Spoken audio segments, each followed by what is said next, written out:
আজকের গল্প নারীর জিন কথা। লেখা ও পাঠ অমিতাভ রায়। পরিবেশনা রবিবারে ও অবসরে গল্প পাঠ। 19শে সেপ্টেম্বর 2023। এদিন নারী সংরক্ষণ বিল 2023 ভারতের সংসদে পেশ করা হয়েছে, যা নারী শক্তি বন্ধন অধিনিয়ম নামেও পরিচিত, যা নারীদের জন্য সরাসরি নির্বাচিত লোকসভা এবং রাজ্য বিধানসভায় 33% আসন বরাদ্দ করতে চায়। অনেক আগে থেকেই সব ঠিক করে রাখার কারণে ওই দিন সুমিতা নিজের এবং অন্য দুটো পরিবারের সাথে দার্জিলিংয়ের এক প্রত্যন্ত গ্রাম তিনচুলের একটা হোমস্টেতে মাত্র 3 দিনের জন্য থাকার জন্য রওনা দিয়েছিল। রাস্তায় গাড়িতে যেতে যেতে মোবাইলেই নজর। এটা সম্পূর্ণ ওর স্ববিরোধী ঘটনা। আসলে শুনে এসেছে হোমস্টের ওই অঞ্চলে মোবাইলের টাওয়ার প্রায় পাওয়াই যায় না। সুমিতা খুব উত্তেজিত। আগামী কদিন বোধহয় ফিঙ্গার ক্রস করে রাখবে। রাজনৈতিক দলগুলোর মধ্যে ঐক্যমত্যের অভাবের কারণে বিলটি পাস হয়নি। প্রায় গত 27 বছর ধরে চলমান একটি আইনি বিতর্কের সম্ভাব্য চূড়ান্ত পরিণতি হতে চলেছে। প্রায় 25 বছর আগেকার কথা। সুমিতা দিনে দিনে সবার কাছ থেকেই সেরার শিরোপা পেয়েছে। বাড়িতে বাবা তো প্রায় 2 চোখে হারাতো, কখনো কোনো কিছুতে বাধা দেননি। আসলে শিক্ষক হিসেবে বহু ছাত্র, বহু সহকর্মী এবং সমাজের বিশিষ্ট মানুষদের সাথে ওঠা বসা করেছেন, কিন্তু মেয়ের মতন এত যুক্তিবাদী, এত মিষ্টভাষী দুটি দেখেননি। সুমনা ছোটবেলায় বাবাকে যত চোখে হারিয়েছে, মাকে অতটা নয়। বড় হওয়ার সাথে সাথে বুঝেছে মায়ের শিক্ষকতা ছেড়ে দেওয়া, নরমে গরমে ওকে বোঝানো, একটা বয়সের আগে একা বাইরে ছেড়ে না দেওয়া, নিজের ওর গৃহশিক্ষিকা হওয়া ইত্যাদি সময় বিশেষে সঠিক পদক্ষেপ। আরও যখন বড় হয়েছে তখন বিজ্ঞানের যুক্তি বুঝে এতদিনের একটু কম ভালোবাসা সুদ সমেত ফিরিয়ে দিতে চেয়েছে। তখন সর্বদা মনে পড়ত মহাবীর নেপোলিয়ন বোনাপার্ট বলেছিলেন, আমাকে একটি শিক্ষিতা মা দাও, আমি তোমাদের একটি শিক্ষিত জাতি উপহার দেব। কলেজ জীবনের প্রথমেই সুমিতা আপাতদৃষ্টিতে একটা বড় ভুল করে ফেলেছিল। শহরতলি থেকে আসা সুদর্শন অনির্বাণের প্রেমের প্রস্তাবে না বলতে পারেনি। আসলে তখন সঠিক সময় না বলতে শেখেইনি। তবে ওই রকম সুদর্শন, বাগ্মী, খেলাধুলায় চৌকসের সংমিশ্রণ প্রায় দুষ্প্রাপ্য। বীরভোগ্যা বসুন্ধরা। কিন্তু দিন কাটার সাথে সাথে অনির্বাণ কেমন করে যেন কলেজের রাজনীতির সাথে জড়িয়ে পড়ছিল। পার্টি পলিটিক্স করতে গিয়ে সময় এবং মন পড়াশোনা করার জন্য আর বেঁচে থাকলো না। সুমিতা জানতো অনির্বাণ ছোটবেলা থেকেই মাতৃহারা।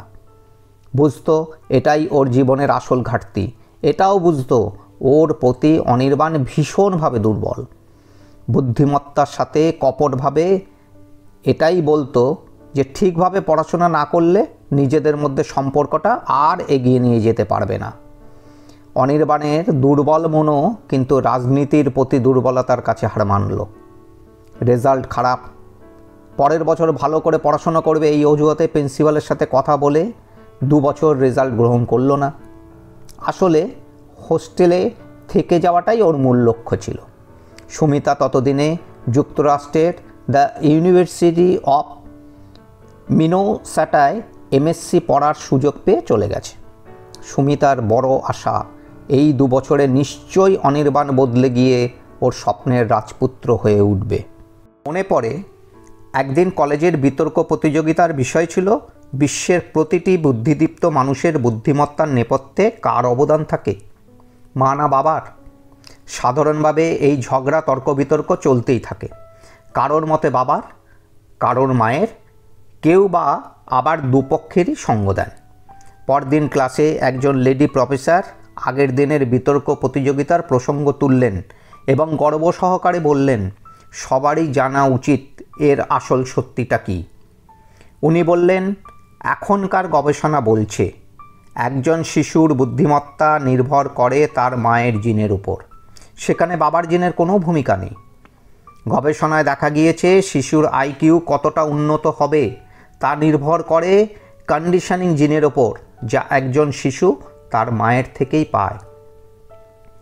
সন্তান বুদ্ধিদীপ্ত হবে মায়ের কারণে, কোনো পুরুষের কারণে নয়। এছাড়া আন্ডারস্ট্যান্ডিং মাদার্স জেনেটিক্স নামের সমীক্ষায় এও দেখা যায় মায়ের সঙ্গ, ছোঁয়া, আবেগও শিশুর আইকিউ উন্নত করে।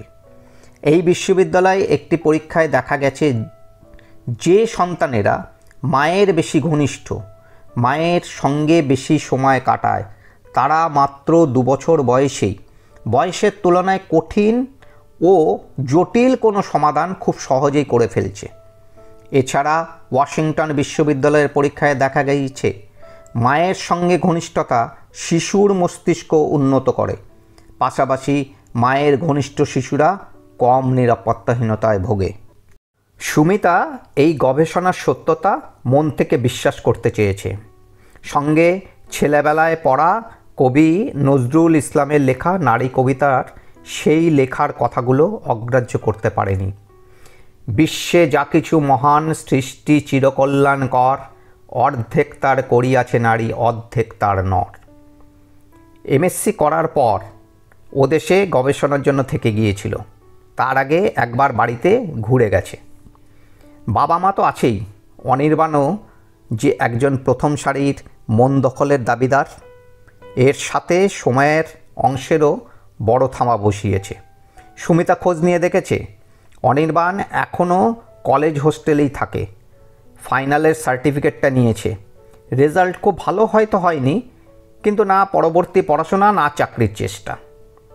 সুমিতা চাপে রাখার জন্য পরিষ্কারভাবে বলেছে যে ওর এবং পরবর্তীকালে সন্তানসহ দায়িত্ব না নিতে পারলে আর সম্পর্ক এগোনোর মানে হয় না। সুমিতা এটা খুব ভালো বোঝে। অনির্বাণ খুব ছোটোবেলার থেকেই চরম বঞ্চনার জন্য সৎমার প্রতি ঘৃণা, বাবার প্রতি ততোধিক ক্রোধ, অথচ সৎ বোনের প্রতি ওর অসীম ভালোবাসা আছে। সুমিতাও ওর মায়ের না পাওয়া ভালোবাসার কিছুটা পূরণ করার চেষ্টা করেছে। কলেজে থাকার সময় টিফিন কৌটো থেকে খাবার ভাগ করে খেয়েছে, আর এখন এই কদিন নিজের স্কলারশিপের টাকায় বিভিন্ন মল ঘুরে ঘুরে ওকে জামা প্যান্ট কিনে দেওয়া বা রেস্টুরেন্টে বসে একসঙ্গে খাওয়াতেই খুব আনন্দ পেয়েছে। অনির্বাণ 2 দিন তো কথা দিয়েও আসতে পারেনি। সুমিতা তাও বোঝে অনির্বাণ কোনো দিন অসৎ হতে বা কোনো অন্যায় কাজ করতে পারবে না। ওর সততার ওপর পুরো ভরসা করেই মনে মনে ভবিষ্যতের ছবি আঁকে। মাসখানেক থাকার পর আবার ফেরত যেতেই হয়। আরও বছর 5 বাদে একবার কলেজের চাকরি নিয়ে কলকাতায় হাজির সুমিতা। এয়ারপোর্ট থেকে ফেরার সময় সিগন্যালে ট্যাক্সি দাঁড়িয়ে গেলে চোখে পড়ল অনির্বাণ স্ট্রিট কর্নারের বিশাল জমায়েতে মাইক হাতে বক্তব্য রাখছে। করতালি পড়ছে অনেক। বুঝল অনির্বাণ রাজনীতিতে আষ্টে পৃষ্ঠে জড়িয়ে গেছে। অবশ্য একটা সুখবর পেয়েছিল, অনির্বাণ গত বছরই একটা ভদ্রস্থ গোছের চাকরি পেয়েছে। পরদিন রবিবার, মানে পুরো একটা দিন পাবে কলেজে জয়েন করার আগে। ঘুম থেকে দেরি করে উঠে অনির্বাণকে ফোন, পুরো দিনটা একসাথে কাটানোর আবদার। অদ্ভুতভাবে অনির্বাণ এক কথায় রাজি। অনেক দিনের অদর্শন, না বলা হাজারো লাখো কথা আর না দেখা বলার খিদেটা দুপক্ষের ক্ষেত্রেই তীব্র থেকে তীব্রতর হয়েছিল। সুমিতা হৃদয় দিয়ে অনুভব করেছিল অনির্বাণ অনেক শান্ত, অনেক দায়িত্ববান, অনেক যত্নশীল হয়েছে, যাকে চোখ বুজে নির্ভর করা যায়। কিছুটা অরাজি থাকলেও বাবা আর সৎ মায়ের উপস্থিতিতে সুমিতাদের বাড়িতেই বিয়ের কথা ফাইনাল হলো। বোন তো খুব খুশি এরকম একটা বৌদি পাবে ভেবে। পরের মাসেই বন্ধুবান্ধব, আত্মীয় স্বজন আর প্রতিবেশীদের উপস্থিতিতে বিয়ে হলো। 2 বছর বাদে আকাঙ্ক্ষিত কন্যা সন্তানই হলো।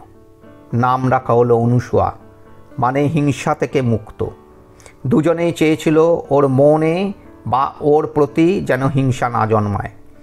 দিন মাস বছর কেটেছে স্বপ্নের মতো। ভবিষ্যতের স্বপ্নের জাল বুনেছে নিক্তি মেপে।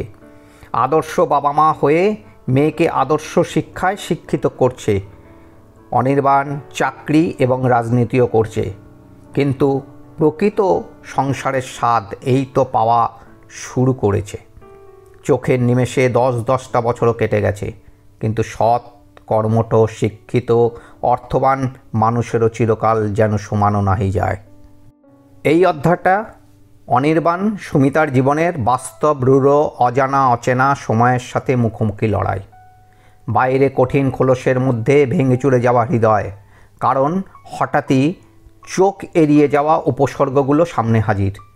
ডাক্তারি পরীক্ষায় ধরা পড়ে অনুসূয়ার ব্লাড ক্যান্সার।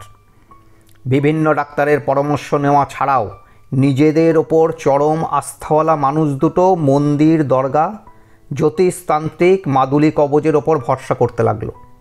2 বছর পর ধীরে ধীরে সব কিছুর পরিসমাপ্তি, অনুসূয়ার জীবনাবসান।